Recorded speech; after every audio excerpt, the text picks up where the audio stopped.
먼저 한번 보시죠. 수보리 금강경이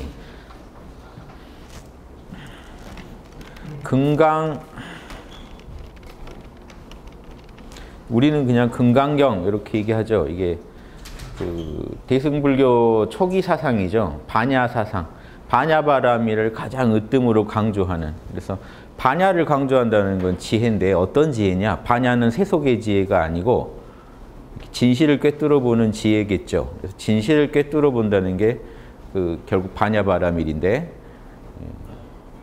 뭘 꿰뚫어 보냐? 그래서 반야바라밀 그러면 공에 대한 지혜 이렇게 외워두세요. 밑줄 딱 시험 나오면 반야바라밀 그러면 뭐가 떠오르셔야 됩니까? 공성의 지혜, 공에 대한 지혜를 일단 의미합니다. 결국 다 반야인데요. 세속적인 지혜도 사실은 반야죠. 반야인데 불교에서 특별히 반야바라밀 해가지고 반야바라밀다 심경 이렇게 강조할 때는요. 거기서 추구하는 반야바라밀은 반야심경 기억하시면 오온계공에 대한 지혜 아닌가요? 오온이 본래 공하다 하는 지혜. 오온이라는 건 현상계 전부인데 생각, 감정, 오감의 모든 세계가 본래 공이야라는 걸 꿰뚫어 보는 지혜니까 사실은 절대계에 대한 지혜죠. 그래서 세속을 이게 그러니까 단순히 그러면 세속적인 지혜는 배제되는가 그게 아니고요. 공의 눈으로 세속을 보는 겁니다. 세속을 보더라도. 일단 절대계에 대한 지혜고 반야는 그리고 더 나아가서 그 절대계의 안목으로 세속을 다시 보는 지혜. 그러니까 일반 지혜랑 다르죠. 일반적인 학문의 지혜도 사실은 반야예요. 반야지만 대승불교에서 반야바라밀을 따로 주장할 때는 일반적인 세속지랑 뭐가 다르냐? 공의 관점에서 세속을 보고 공을 정확히 인식하고 이게 본체와 작용이 되겠죠. 공의 관점에서 세속을 보는 건 작용이고 본체는 공을 투철히 이해하고 우주의 진짜 본래 모습을 본질을 정확히 이해하고 본질을 알고 다시 현상을 보니까 현상이 이렇구나. 이 전체가 사실은 다 반야 작용이에요. 그래서 반야는 두 부분이 있겠죠. 세간에 대한 속세에 대한 지혜도 반야고 절대계에 대한 지혜도 반야입니다. 그런데 일반적인 세속지랑은 구별하자는 거죠. 이 공을 아는 관점에서 세속을 보는 그 눈을 우리가 불교에서 반야바라밀이라고 하고 강조하는 겁니다. 반야바라밀의 본질은 거기에 있다. 네. 일반인들이 세속적으로 알아내는 것도 자명하게 알면 전 다 반야라고 봅니다. 세속적인 내가 요즘 골프 치는 법을 드디어 자명하게 알아냈어. 수많은 시행착오 통해 길이 보였어. 뭔가 길을 보시면 여러분 그 사물의 자성을 보신 거고 반야예요. 그것도 다 반야인데 그 일반인은 그게 반야인지도 모르죠. 근데 왜 반야인지부터 설명할 수 있어야 반야입니다. 그게 공의 모든 게 공이 본질이고 공의 작용이니까 우리가 어떤 하나의 사물을 통해서도 그 사물의 본질을 만나고 하는 겁니다.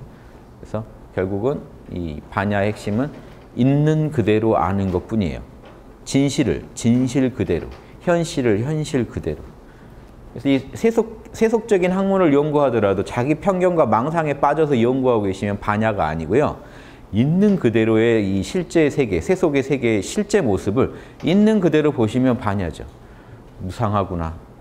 현상계가 이게 욕구의 좌절의 연속이구나.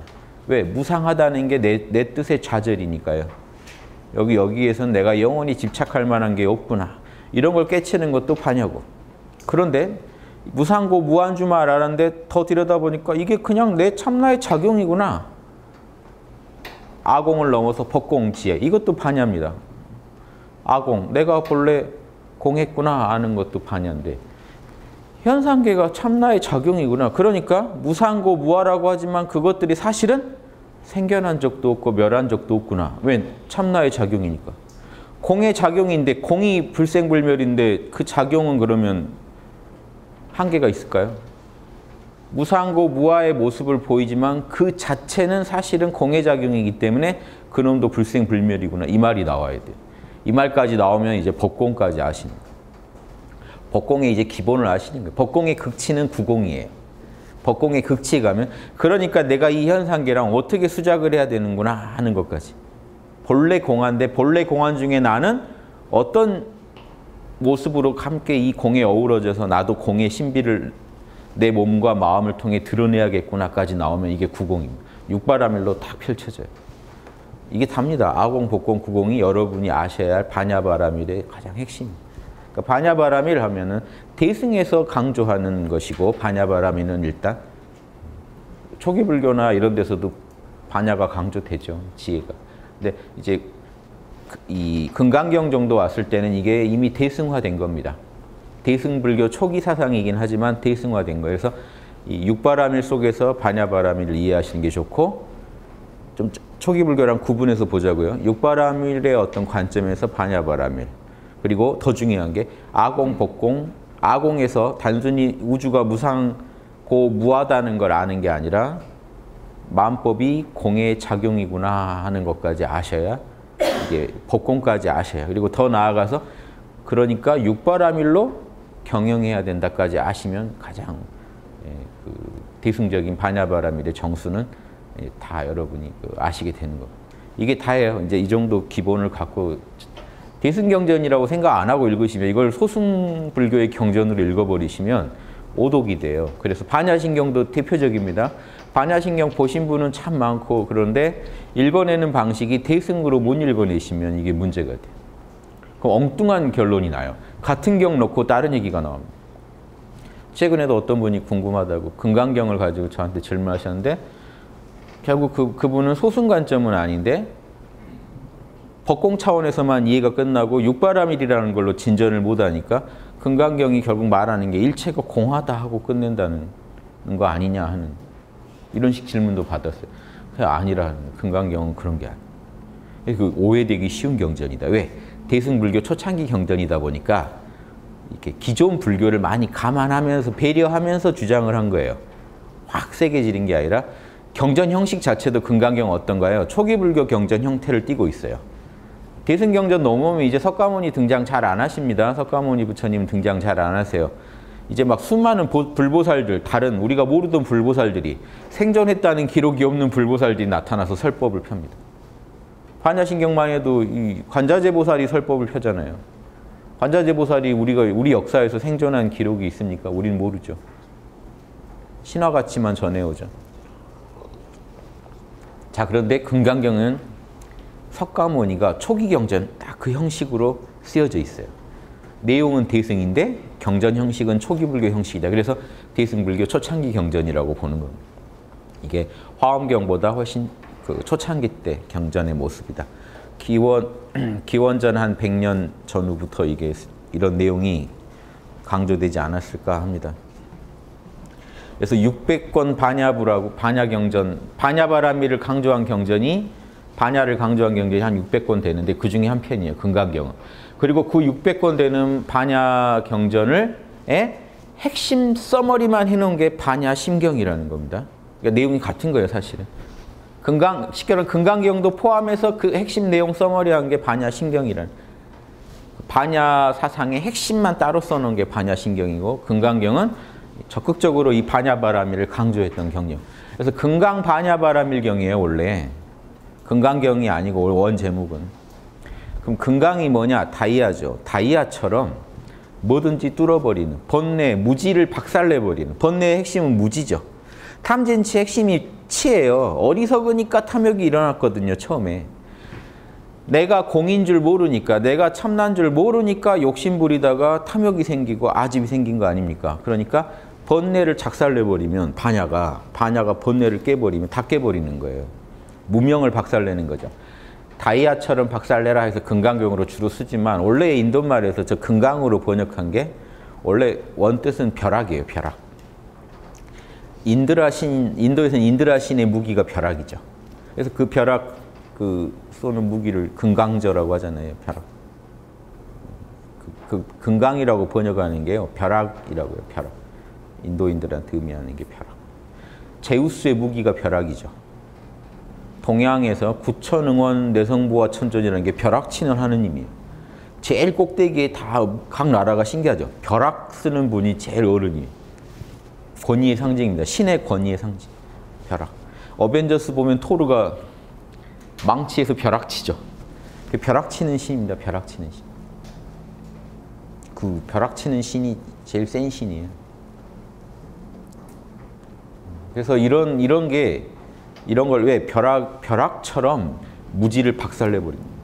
무지에다가 벼락을 때리면 어떻게 되겠어요? 박살납니다. 그래서 이 벼락이라고 읽으시든 벼락경이라고 읽으시든 다이아경이라고 해도 다이아몬드경, 벼락경. 아무튼 박살내자. 무지를 박살내자.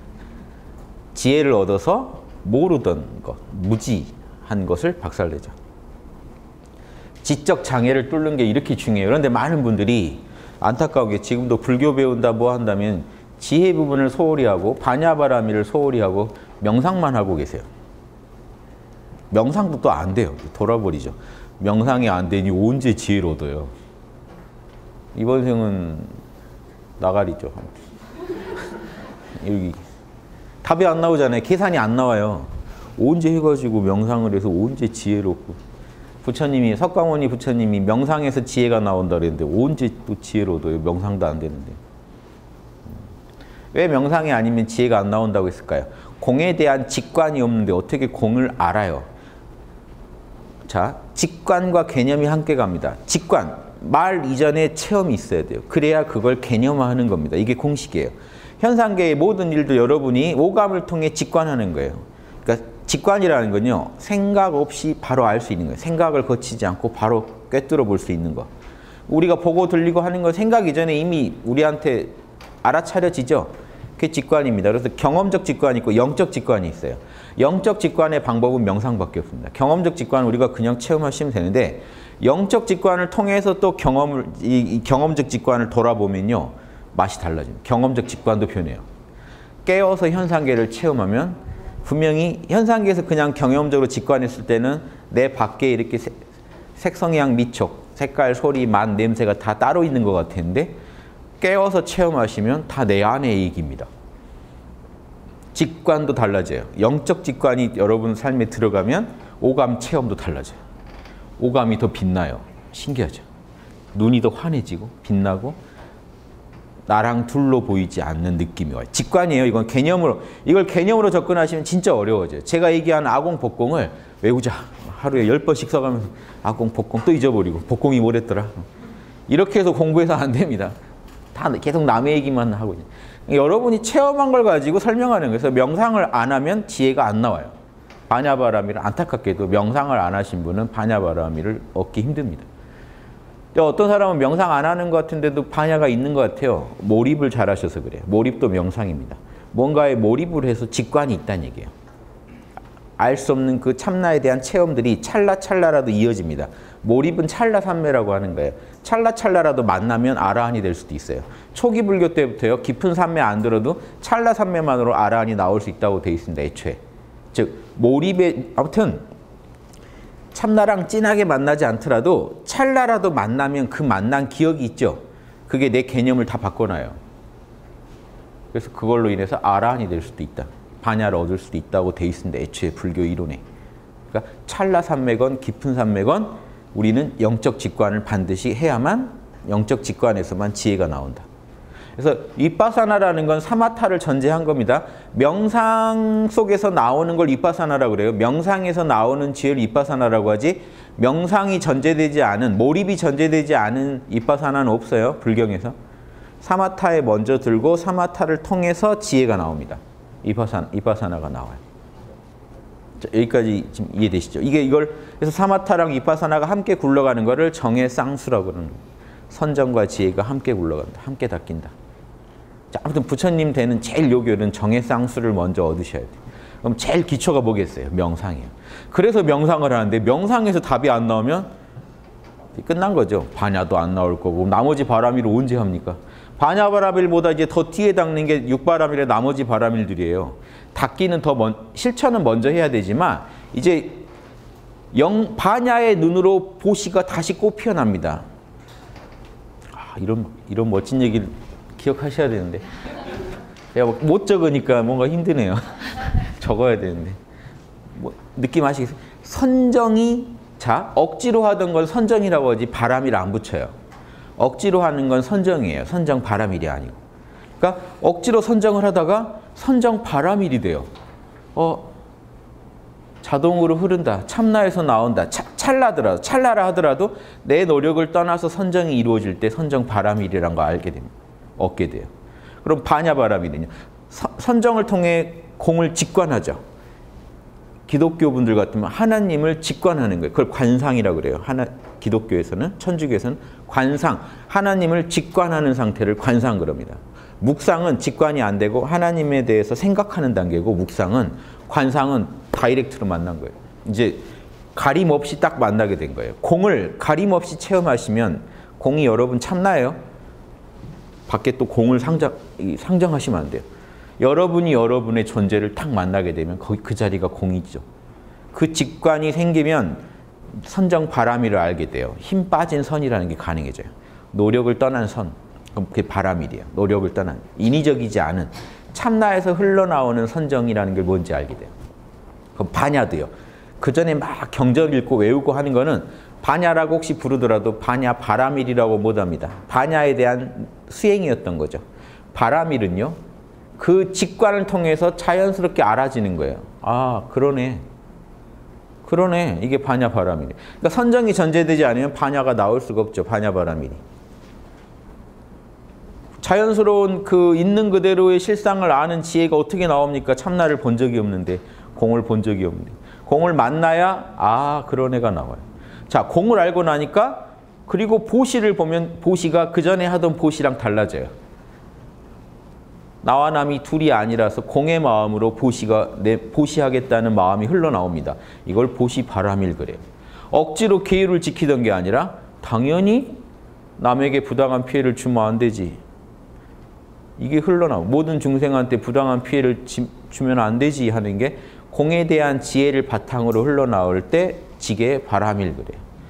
그리고 이건 당연히 내가 수용해야지, 감내해야지 하는 마음의 힘이 쫙 나오면 그 반야의 지혜를 전제한 겁니다. 그래서 쭉 인욕 바람일이 나와요. 거기서 정진력이 나와요. 억지로 오늘 잠 안 자고 하는 거다 하다가 자고 이런 정진력이 아니고, 깨어서 아공, 복공의 지혜를 갖추고 있으니까 부득이하게 안 할 수 없어지는 상태가 정진 바람일 상태입니다. 안 할 수가 없네. 해야 돼요. 계속 해야 돼요.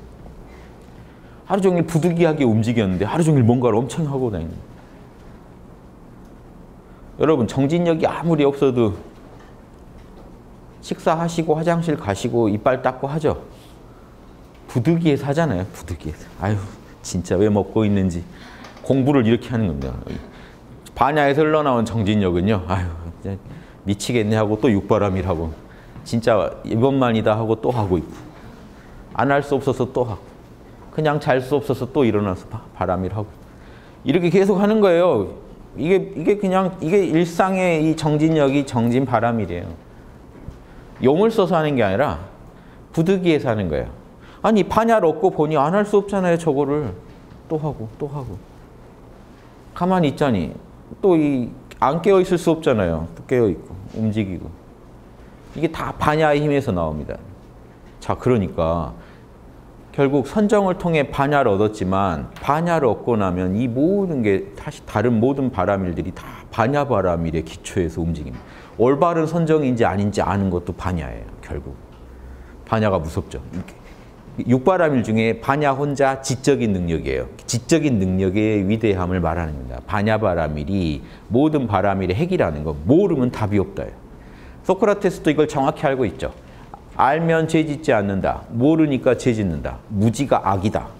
석가모니 부처님이랑 입장이 똑같습니다. 무명이 모든 이 번뇌망상의 원흉이다. 육도윤회의 원흉은 무명이다.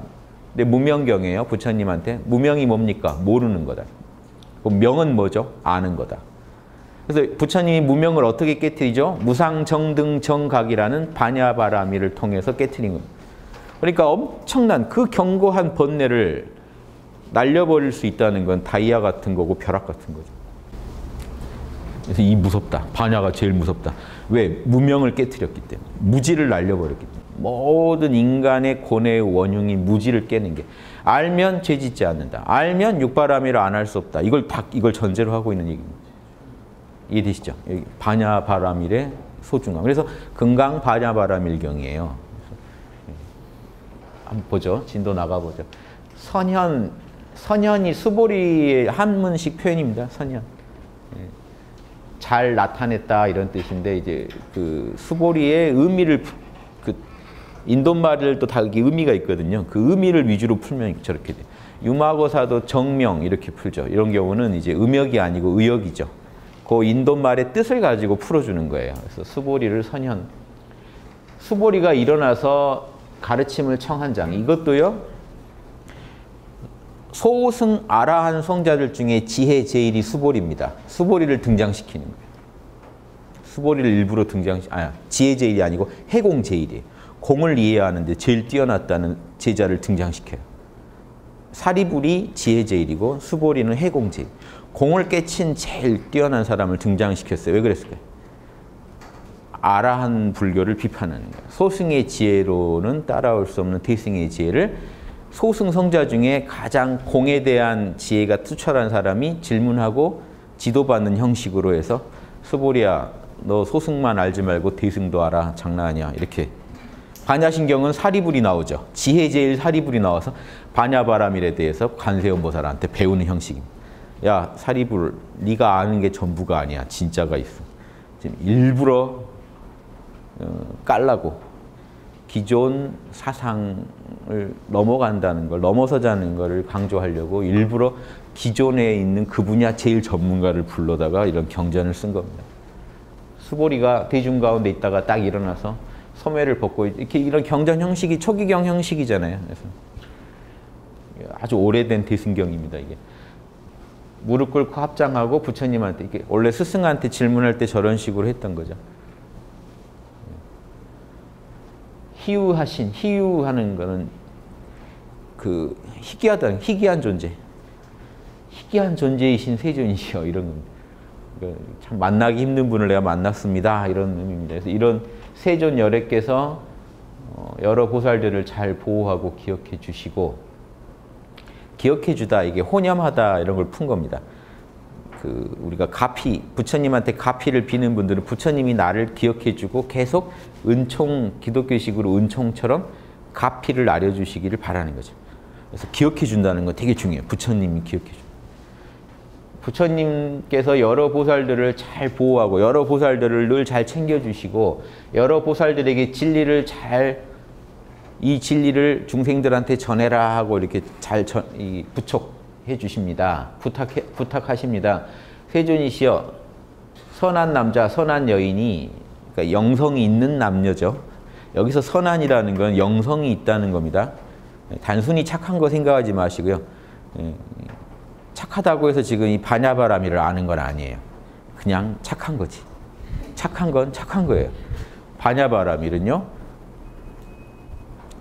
꼬라지가 더 있더라도 이걸 꿰뚫어 보는 사람이 없습니다. 반야바라밀. 그 사람이 펼치는 착함이 진짜 착함이에요. 이제 그 사람도 성질이 바뀌어요. 반야를 얻고 나면 자기의 모난 성질들을 경영해서 바꿔냅니다. 이게 진짜 기적이에요. 이게 연금술이지 원래 착한 사람은 사실 그냥 거기에 안주하기가 쉬워요. 그래서 여러분 성격들 다 그렇게 좋지 않으시죠? 공부하기 딱 최적의 조건이에요.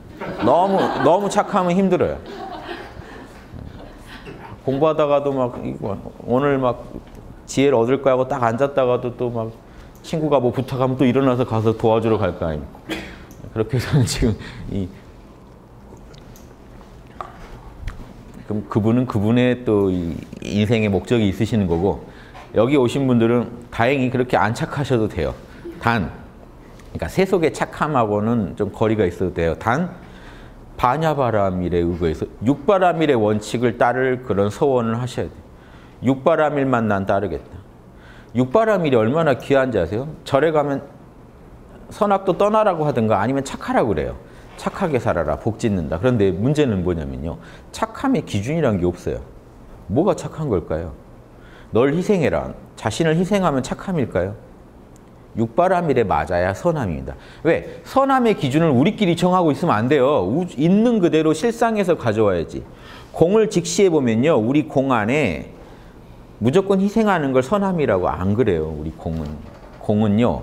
나와 나 모두를 이롭게 하라고 그러고 그 이롭게 하라는 건 결과고 어떻게 하면 이루어지느냐. 육바라밀을 지키면 이루어진다라고 우리 안에서 외칩니다. 그거 이해하시는 게 이게 어려워요. 쉽지 않아요. 명상하면 내가 좀 착해진 것 같아. 이런 직관들은 있는데 이게 참 희미한 직관들이에요. 정확히 왜 착해졌는지, 어떤 원리로 내가 착해지고 있는지 이걸 아셔야 돼요. 세속의 착함이 아니라 진정한 이 공성에 기반한 착함. 이게 육바라밀입니다. 선악의 기준이 육바라밀에 있다. 이게 중요해요. 지금 우리나라도 선악의 기준이 없어요. 기준도 없이 적폐니 서로 의견만 다르면 적폐라고 그러고, 의견 같으면 깨어있는 시민이고, 의견 다르면 적폐고. 예전엔 종북이었는데 이번엔 적폐로 바뀌었죠. 저희 홍익당에서 플랜카드에 뭐라고 걸었나요? 최근에 비양심이 적폐다. 비양심이 적폐다. 하여튼 이거는 딱 불변의 원칙입니다. 그리고 뭐가 비양심이냐? 육바라밀을 어기는 게 비양심. 이게 머리에 박히셔야 이게 선악의 기준이라도 나와요. 안 그러면 서로 다른 기준으로 계속 서로 비판하면요, 이거는 최악이죠. 번뇌망상의 극치죠. 반야바라밀이 아닙니다. 그래서 반야바라밀을 지금에 대한 설명을 듣고 싶어서 질문하는 겁니다. 아무튼 보살들을 잘 인도하시는 그 위대한 세존이시여, 영성이 있는 남녀가 만약에 가장 높고 바른 깨달음, 진정한 반야바라밀의 극치죠. 무상정등 정각. 무상이라는 건 더 위가 없다는 거죠. 최고의 올바른 깨달음을 얻고자 할 때, 그럼 이거를 발심했다 그래요. 원래 발심은 발보리심의 줄임말이에요. 보리는 깨달음이죠. 지혜를 얻고자 발동한 마음, 이걸 줄여서 발심 그래요. 근데 화엄경에서 발심하는 경지가 일지보살이에요. 일지 이하는 덜 발심이라고 보는 거예요. 근데 왜 그러냐? 일지보살 정도 돼야 내 안에 선악의 모든 기준인 육바라밀이 있다는 걸 선명히 알아요. 법공의 극치까지 가서. 이때 진짜 발심이라고 보는 건데, 사실은 깨어나려고 마음 내시는 것만 해도 이미 발심이에요. 그래서 그 화엄경에 있는 발심은 아니지만 지금 여기서도 발심을 얘기하는 거는요, 우리가 공부길에 막 들어선 사람들이 내는 것도 발심이에요. 내 안에 뭔가 불성이 있는 것 같다. 그걸 온전히 구현하고 싶다. 이것도 발심이에요. 즉 불성에 대해서 아직 정확히 모르지만 발심은 하신 거죠. 이런 발심도 있죠. 그래서 지금 이거는 그런 발심으로 그냥 내 안에 불성이 있다. 이 불성이 있는 것 같다. 이 불성을 온전히 드러내고 싶다. 이 발심이라고 생각하시면 되고, 화엄경 일지보살의 발심은 정확히 안 거예요. 내 불성이 어떻게 생겼는지 알았다. 진짜 이걸 온전히 구현하고 싶다. 이 발심이 더 자명한 발심이죠. 하지만 우리는 잘 모르는 중에도 불성은 다 있기 때문에 나 양심 지키고 싶다, 이런 발심을 합니다. 그래서 여러분이 양심대로 살고 싶다는 마음만 먹으셔도 사실 발심이에요. 뭔가 알 수 없는 그 직관, 생각으로는 아직 납득이 안 되지만 어떤 직관이 있어서 그 영감을 가지고 발심하신 거예요. 이 발심한 사람한테 어떻게 가르쳐 줄 거냐, 그죠? 이런 사람들은 어떻게 말하고 행동하고 어떻게 수행해야 되겠는가? 어떻게 평소에 머물고 움직이고 말하고 할 때, 자, 행동거지를 어떻게 해야 됩니까? 또 그 다음에 마음을 어떻게 그런 번뇌망상을 항복시켜야 됩니까? 수행법 얘기해 주세요 하는 거죠. 반야바라밀을 얻는 법을 얘기해 주세요.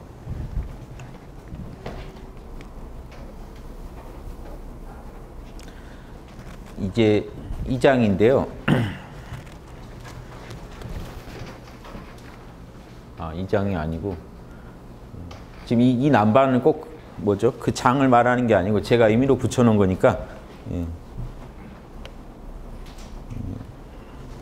대승 장 중에, 금강경 장 중에 대승 정종분이라는 장이에요. 대승의 뜻을 밝힌다 하는 장에 이제 수보리한테 이렇게 부처님 얘기하세요. 여러 보살, 마하살들은 응당 이와 같이 그 마음을 항복받는다. 일체 중생의, 저 위에 쓰여져 있는 숫자는 꼭 그 장은 아닙니다. 그러니까 참고하시고 보세요. 일체 중생의 종류를 저렇게 구분해요. 난생, 알에서 태어나는 거. 태생, 엄마 뱃속에서 태어나는 거. 습생, 그냥 물에서 애들이 꾸물거리면서 이렇게, 예전 사람들 볼 때 물에서 생겨나는 거예요. 물만 고여 있으면 꼭 뭔가 벌레들이 꼬이죠. 습생이라고 하는 거예요. 화생이 재밌어요. 화생, 변화해서 태어나는 거. 이거는 여러분이 영계 돌아가셔서 천국이나 지옥에 나타날 때 그 세계에서는 그냥 나타나는 거죠. 거기서 누가 낳아주는 거 아니죠. 천국에 가실 때, 극락에 가실 때. 그러니까 여러분이 영계에 갈 때 그냥 나타나는, 변화하면서 갑자기 나타나는 걸 화생이라고. 대단하죠. 불교는 그것까지 다 감안해서 이 중생이 태어나는 4가지 방식입니다. 난생, 태생, 습생, 화생. 그리고 더 나아가서 이제 이런 중생들 말고도 생각 있는 거 없는 거, 생각 있는 것도 없는 것도 아닌 거. 그러니까 생각 없는 존재도 지금 중생에다 다 포괄하는 거예요. 원래 중생은요, 동물 이상만 중생이라고 처음에 썼어요. 유정 중생이라고 하는 건 감정, 아르마리가 있는 중생이라는 거거든요. 그런데 이제 식물, 지금 더 나아가서 생각 없는 존재까지도 다 중생에 넣어버리자 이거죠. 자, 이래서 나중엔요, 이제 여기까지 중생, 여러분의 생각도 중생이에요. 개념도 중생이에요. 다. 그러니까 존재하는 모든 걸 중생으로 봅니다. 나중에. 참나 외의 모든 걸 중생으로 봐요. 근데 처음에는 그 동물까지였다. 그래서 중생이 그 우리말 짐승의 원이라고 지금 보잖아요. 그러니까 그렇게 짐승을 생각하시면 돼요. 동물이라고 생각하시면 돼요. 근데 지금은 확장됐다, 의미가. 나는 이 모두를 무여열반에 들어가게 하여 해탈시키겠다. 그러니까 여러분이 만약에 깨어나시면 여러분 생각도 해탈하는 거예요. 그러니까 지금 이렇게 생각하시면 돼요. 모든 걸 해탈시켜버리겠다는 건요, 동물, 각자 스스로 해탈할 수 있는 존재는 스스로 해탈할 수 있게 도와주고, 내가 깨어남으로써 모든 중생들이, 나를 포함한 모든 중생들이 깨어나 버리면 이런 땅덩어리도 해탈한다고 보는 거예요. 모두가 해탈해버린다. 그러니까 땅한테 불성이 있냐 없냐, 돌멩이한테 불성이 있냐 없냐 이런 거 가지고 고민하지 마시고, 지금 일체를 해탈시키겠다는 거는 사실은 결국에는 유정중생의 해탈이 본질이죠. 유정중생이 해탈하면 우주 전체가 해탈한 원리가 있으니까. 그래서 무여열반은 궁극의 열반이죠. 최고의 열반에 들게 하겠다. 그런데 이제 이런 부분들이 화엄경에 가서도 문제가 되는데, 무여열반은 소승불교의 개념이에요. 즉 이 우주에서 완전히 사라지는 개념이라고요, 원래. 그런데 대승불교 경전에서도 화엄경을 포함해서 무여열반이란 말을 막 써요. 구경열반, 무여열반. 근데 이때 이거를 그냥 읽으시면 안 되고, 대승경이니까 왜 대승경인지 알고 보셔야 되냐면, 저때 저 무여열반을 우주에서 단순히 사라지는 열반으로 생각하시면, 우주의 모든 접속을 끊는 열반으로 생각하시면 대승불교라는 게 이게 되게 한계가 생기죠. 결국은 소승불교를 그대로 인정하되 일부 특수한 사람들이 보살이 돼서 안 죽고 돌아다니면서 계속 모든 중생을 이 우주에서 다 내보내고 마지막에 나가겠다는 사람, 이런 개념이 돼버려요. 초기에는 보살을 그렇게 이해했어요. 실제로 화엄경에서도 이런 비슷한 느낌으로 설명하는 경우가 많습니다. 왜? 소승불교가 몇백 년 내려왔는데 그 관념에서는 이해가 안 되는 거예요. 열반? 보살이, 그럼 보살은 열반에 든 사람 아니야? 아니요, 열반에 들어갈 건데요, 나중에 들어갈 거예요. 이렇게. 이런 식으로 계속 설명을 합니다. 그런데 왜 이게 문제냐? 반야바람이라고 안 맞아요, 저 논리가. 그래서 제가 비판하는. 많은 분들이 이제 이러면 제가 지어낸 거라고 생각할 수 있어요. 경전을 제가 마음대로 해석했다고 생각하실 수 있는데, 논리가 안 맞다는 걸 한번 생각해 보시라고요. 오온이 본래 공하고 색이 공인 줄 아는 분이 그럼 이미 열반인데, 대승 핵심 사상은요, 이미 열반이라는 거예요. 이미 열반이라는 거예요. 색도 이미 열반이고 수상행식이 다 열반이고 다 본래 공이라는 거예요. 그걸 깨친 것뿐이에요, 보살은. 그런데 굳이 또 나는 열반에 들어야 된다, 모든 중생을 열반에 다 집어넣어야 된다라고 생각한다는 게 깨달음의 내용과 실제 하는 행위 안 맞아요. 그러니까 안 맞으니까 나중에 뭔 사상이 나와요? 성불을 거부하는, 나는 성불에 하지 않겠다라는, 아예 나중에라도 열반에 들게요가 처음에 나왔다면, 아니요, 난 열반에 안 들 겁니다. 그럼 이건 불교식으로 말하면 이건 부처님 말씀에 대한 역천이죠. 하극상이죠. 이건 거부죠. 부처님을 비방한 거죠.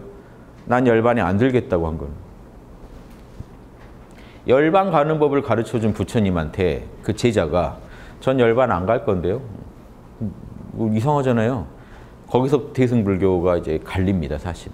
그런데 이 지금 초기경 이런 데서는 되게 타협점을 좀 모색하면서 주장이 나가니까 우리가 잘 읽어야 되는 부분이 있어요. 그래서 이거를 제가 저게 원래 그 똑같구만, 무여열반 나오는 거 보니까 자꾸 윤홍식이 저놈이 자꾸 이게 분란을 일으킨다라고 오해할 여지가 분명히 있어요.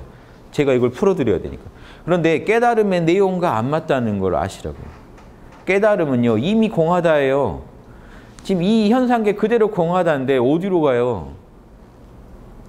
그러니까 이걸 강조하다 보면 이게 초기 불교에서부터 내려오던 그런 용어나 개념을 썼다는 이유로 이 부분을 그렇게 해석해 버리면 대승이라는 게 성립이 안 됩니다. 아니면 뭐죠? 논리가 일관성 없는 철학이 돼버려요. 황당한 철학이네. 석가모니대로 그럼 그대로 하면 되지. 뭐하러 경을 따로 써가지고 혼란만 부추겼어. 이런 결론에 도달합니다. 자, 그래서 이 무여열반은 여러분의 불성을 온전히 드러내는 열반이라고만 생각하시는 게 좋아요.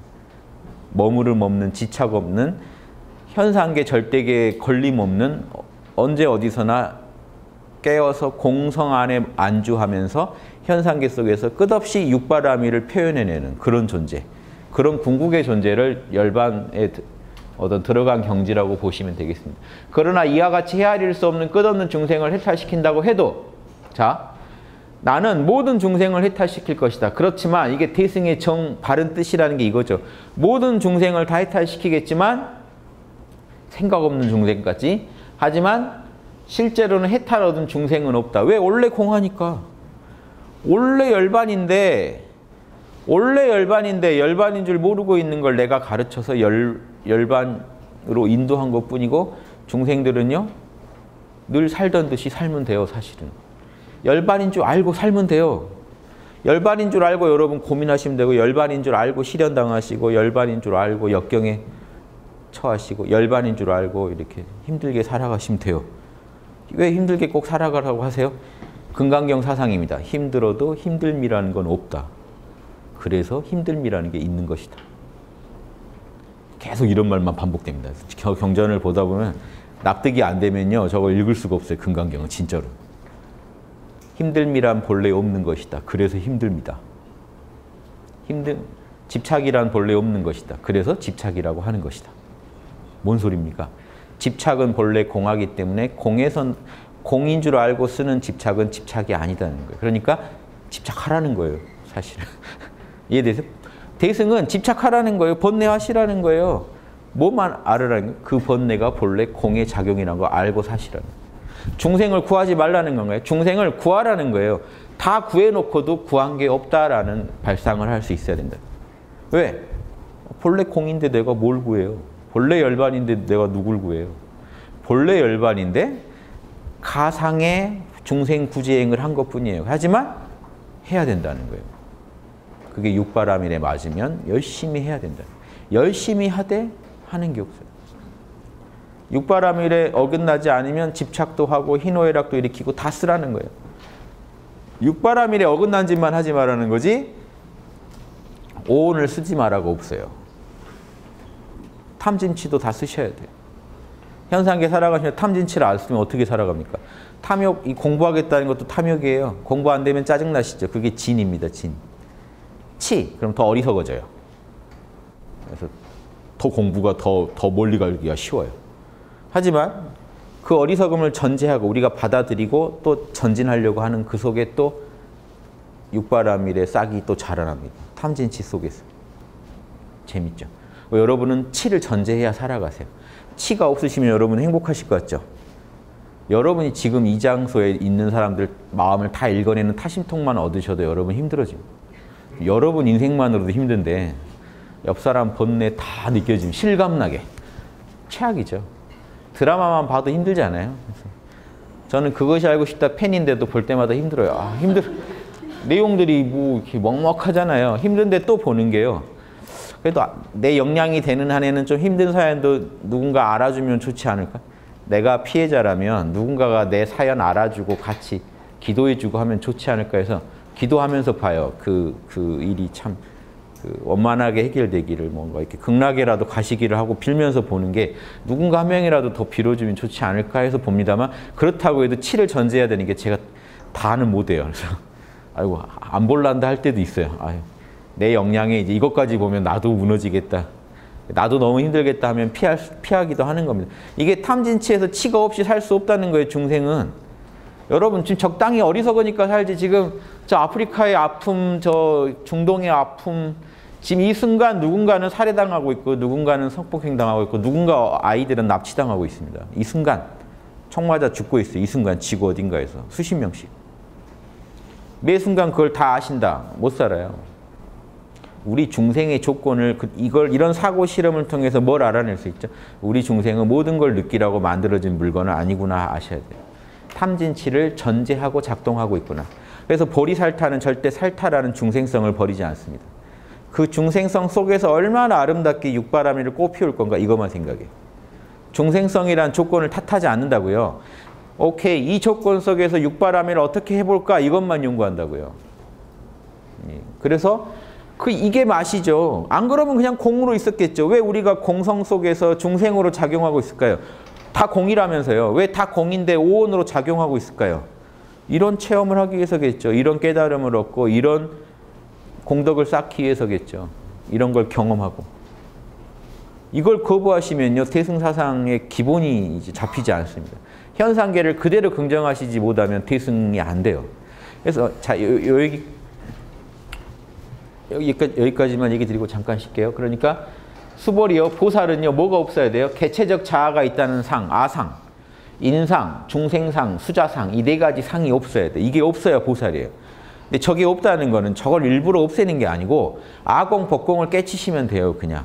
아공, 법공, 구공을 깨치시면 저게 그냥 옅어지는 거예요. 완전히 없어지지 않아요. 왜? 난 중생이니까. 난 중생이니까 중생상이 있죠.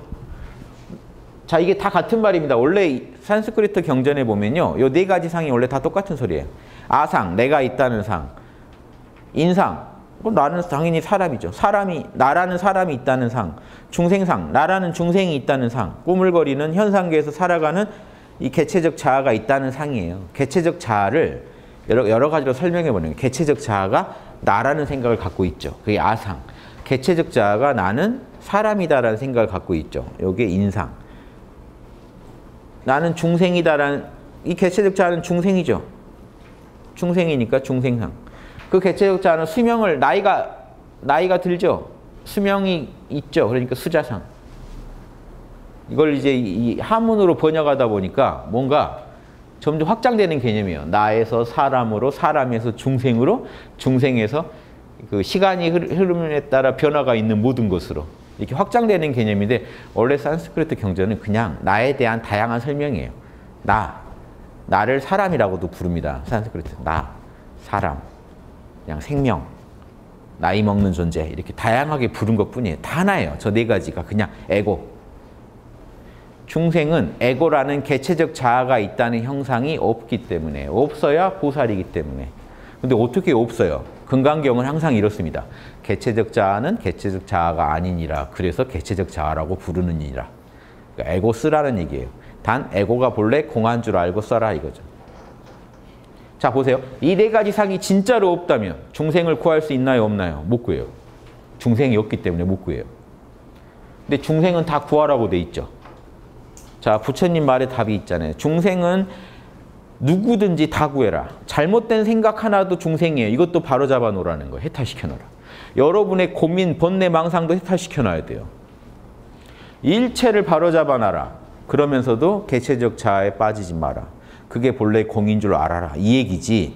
본래 공이다 해버리면 이게 만약에 소승경전식으로 읽어버리면 다 공이다라고 그러니까 열반에 안주하라 라고 읽어버리면 엉뚱한 결론에 도달해요. 중생이 원래 없구나 하고 앉아 계시면 돼요. 왜 중생을 구하지 않아요? 그럼 뭐라고 하시면 돼요? 중생이 안 보여요. 어이없죠.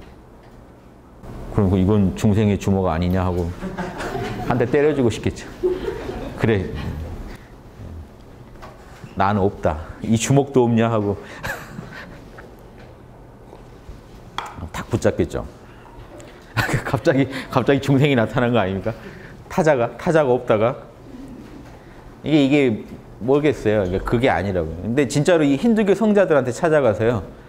왜 중생들은 더 구하지 않으십니까? 나에겐 남이 없네. 중생이 없네. 구할 중생이 없네. 아라한들 발상도 그래요. 아라한들이 이제 못되게 흘러가면 나는 구할 중생이 없다가 거기에 대해 반발하는. 모든 아라한이 그렇지 않아요. 양심 있는 아라한은 그렇게 못합니다. 단 이게 뭔가 좀 비양심하고 만나게 되면 딱 면피하기 좋은 주장이에요. 중생이 본래 없느니라. 지금도요 똑같아요. 그거는 뭐 대승도 어디 저 암자에 계신 분을 찾아가서 왜 산에서 이러고 계세요? 나는 본래 중생이 없느니라 하고 똑같이 주장합니다.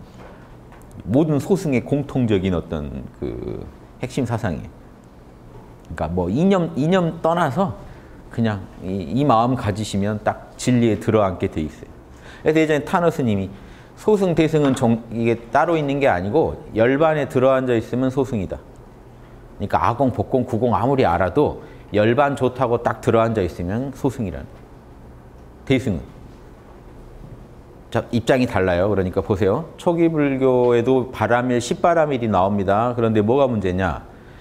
십바람일을 왜 닦아요? 열반에 들려고요. 그래서 원래 바람일이란 말이 도피안, 열반으로 건너간다는 수단의 의미를 갖고 있어요. 원래 바람일은 도피안입니다. 번역할 때. 피안으로 건네주는 거예요. 저쪽 강가에 있는 열반으로 나를 건네주는 게 바람일이에요. 그러니까 반야바람일도 이걸 초기 불교식으로 읽으면, 소승 불교식으로 읽으면 뭐가 돼요? 열반에 건너가기 위한 수단이에요. 그래서 반야만 얻으면 열반에 건너가서 끝나는 거예요. 그런데 이상하게 이 양반은 지금 안 건너가고 있잖아요. 안 건너가고 있으면서 다른 사람 싹 건네준 뒤에 난 건널 거야. 이제 이런 주장이 나오는 거예요. 일단 이 사상이 이단적인데 나도 건너긴 건널 거야 라고 나옵니다. 처음에. 그러다가 안 건널 건데. 그럼 이제 이상해지는 거죠. 스토리가. 그럼 목표가 달라져 버렸잖아요. 아예. 아까는 타협이라도 가능했지만 목표가 달라져 버립니다. 그러니까 화엄경이 모순된 얘기를 하는 거예요. 보살은 중생을 다 저 바다로 그 바다를 건네주는 사람이다. 그 얘기를 하다가 또 한쪽에선 하지만 중생은 무한하기 때문에 나는 성불하지 않을 것이다. 건네줄 사람이 너무 많아서 전 못 가겠습니다. 이건 진짜 가기 싫은 사람들이 하는 말 아니에요? 야, 좀 와라. 아니요, 지금 제가 도와야 할 사람이 너무 많네요. 지금 그럼 그 사람만 다 돕고 와. 아니요, 무한할 것 같아요. 이거 막 이거 데이트 거절할 때 그럼 쓰는 거 아닙니까? 토요일 약속 되나요? 아니요, 그때 아플 것 같아요. 토요일 날 아플 것 같아요. 예언까지 하면서. 그러니까 중생이 무한한지 아닌지 따져보지도 않고 지금 중생은 무한하니까 난 못 간다고 딱 선언부터 해버린다는 거죠. 화엄경에 보면 일지보살부터 선언해버려요. 중생은 무량하기 때문에 나는 성불 못한다. 이거는 뭔가 이상하죠. 이게 다 이상해요. 이야기가. 이렇게까지 왜 억지를 씁니까? 석가모니를 어떻게든 모시고 가면서 대승으로 바뀌려니까 그렇게 힘들어요. 석가모니를 버리고 갔으면 쉽게 대승 경전이 나왔을 텐데 그냥 성경처럼 예수님 스토리로 다른 스토리 쓰면 되는데 석가모니를 껴안고 가려니까 쓸데없는 방편을 엄청 쓰게 되는 거예요. 그 방편들이 지금 꼬여가지고 대승견을 보면은 대승경 자체가 난삽해진 거예요. 서로. 경전마다 다른 방편을 써버렸어요. 조금씩. 석가모니를 그냥 그 신격화시키는 방편도 쓰고 막 이렇게 다양한 방편을 써버립니다. 일부러 보살들은 해탈 안 하려고 업을 몇 개 챙겨갖고 다닌다는 주장까지 나와요. 업을 일부러 한두 개는 안 지우고 갖고 있다. 아니, 말이 되는 소리가 아니거든요. 그게 말이 됩니까? 그건 말이 안 되는 소리예요. 왜 초기 불교라고 해서 업을 다 지우는 게 아니에요. 그냥 해탈하는 거지. 그러니까 업을 남겨두고 해탈한다 이런 건 없어요, 사실. 열반 참나 체험하고 늘 깨어있으면 해탈이라고 보는 거예요. 원래 초기 불교에서. 그러니까 일주일 만에 해탈자가 나오죠. 무슨 업을 다 지워요. 살아온 수많은 생의 업을 어떻게 다 지워요. 그 사람들 다 찾아다니면서 사과하고 참회했나요? 그런 거 없잖아요. 그냥 열반에 들어앉으면 해탈했다고 본 거였어요. 그런데 무슨 업을 남겨서 들고 다녀요. 덜 깨달아야 되잖아요. 그러면 반야를 덜어도 돼요. 보살이. 말이 안 되죠. 보살은 소승성자보다 반야가 더 뛰어난 사람들인데 뛰어난 반야를 얻었는데 해탈을 안 하고 있다. 그러니까 핑계댄다고 업을 남겨두고 있다. 이게 이런 게 성유식론 이런 데 보면 나옵니다. 황당한 사상들이. 이런 거 저런 거 다 정리되고 이제 지금 만약에 이제 나중에 내려오면 조금씩 다 다듬어집니다만 그래도요 정리가 완전히 안 되고 있어요. 지금 이게 다 뒤섞여 버렸어요. 그리고 그 경전들도 하나하나가 권위를 갖다 보니까 지금 여러분이 대승을 공부하려면 막막해요. 각 경전마다 사실은 의견이 달라요. 저는 그런데 너는 뭔 근거로 너가 말한 대승이 진짜 대승의 원형이라고 주장하느냐? 일단 제 체험을 근거로 하고요. 두 번째, 제 체험, 제 직관과 제 경험 거기서 뽑아낸 개념에 근거하고 있고요. 두 번째, 지금 금강경 하나만 봐도 논리가 안 맞잖아요. 색즉시공 하나만 밀고 나가도 대승불교가 다 풀립니다. 색즉시공이 맞다면, 그 진리가 맞다면 공으로 들어가자는 말을 하면 돼요? 안 돼요? 안 돼요. 색즉시공이 맞다면 색이 그대로 공이라는 주장을 해야죠. 경전 자체 내의 일관성을 가지고 제가 얘기하는 거예요. 비판하는 거예요. 말이 안 되죠. 금강경만 봐도 보세요. 지금 우리는 본래 공이에요. 본래 공이고, 그러니까 나와 남이 없어요. 아상, 인상, 중생상, 수자상이 없어야 돼요. 그런데 그럼 중생을 어떻게 해탈시켜요? 그런데 금강경은 계속해서요. 중생을 다 해탈시키고 해탈한 게 없다라고 하라고 계속 강조해요. 해탈시키라고 계속 강조하고 있어요. 모든 중생을 다 해탈시켜라. 그러면서도 해탈시킨 중생이 없다고 여겨라. 그래서 이게 논리가 다르죠. 그러면 아상, 인상, 중생상을 써야 돼요. 그럼 뭐라고 하겠어요, 금강경? 이것도 쓰라는 거예요. 이거 본래 공하니까. 공한 줄 아는 사람은 쓰라는 거예요, 열심히. 아상, 인상, 중생상이 없는데 중생을 어떻게 구제합니까? 여러분 공의 차원에 머물면서 중생을 구제할 수 있을 것 같으세요? 상상이지만. 중생이 지금 막 실현당해서 아파 죽겠어요. 공의 차원에서 그게 공감이 됩니까? 실현당했다고 울고 있어. 저런 게 다 있어. 이런 관점에서 이해를 하면 지금 가족 간에 누가 죽고 이별해서 한탄하는데 공의 차원에서 그게 이해가 됩니까? 아니 일체가 다 무상고 무한데 뭔 지랄이야. 이렇게 전혀 공감이 안 돼요. 공감이라는 건요, 그 사람하고 똑같은 마음이 돼야 알 수 있어요. 이해되시죠? 이게 무서운 겁니다. 그래서 이 아상, 인상, 중생상이 없이 어떻게 옆에서 중생을 구제합니까? 그래서 중생 구제하는 4가지 유명한 사서법이라, 이건 초기 불교부터 강조되는 사서법에 보시섭, 중생의 아픔을 나처럼, 중생이 배고프면 나도 내 배고픔을 가지고 이해하면서 보시, 베풀어라. 애어, 사랑의 말, 따뜻한 말 해줘라. 이행, 실제로 이롭게 해줘라. 동사, 같이 구르면서 구제하라. 동사, 함께 일하라요. 같은 일을 하면서. 중생과 함께 아파하면서 구제하라. 이거는 기본이에요. 보살도에. 근데 이런 논리들이 이런 걸 써서 하라는 거예요. 그러니까 중생을 해탈시킨다는. 이거 쓸 때 어떻게 이 상이 없냐는 거예요. 그러면 상을 쓰되 그게 본래 공한 줄 알고 깨어서, 자, 이때 반야바라밀이 필요합니다. 바냐바라밀이 이걸 가능하게 해요. 깨어서 일체가 공한 줄 알면서도 탐진치를 활용하고 4가지 형상을 활용하고 오온을 활용할 수 있는 그 능력을, 그 지혜가 줍니다. 이게 답이에요. 어떻게 발심해서 어떻게 살아갈까요? 일체 중생을 구제하되 공의 마음으로 해봐. 이게 보살도입니다. 그래서 이게 대승경전으로 분류되는 거예요. 5분 쉬고 다시 하겠습니다.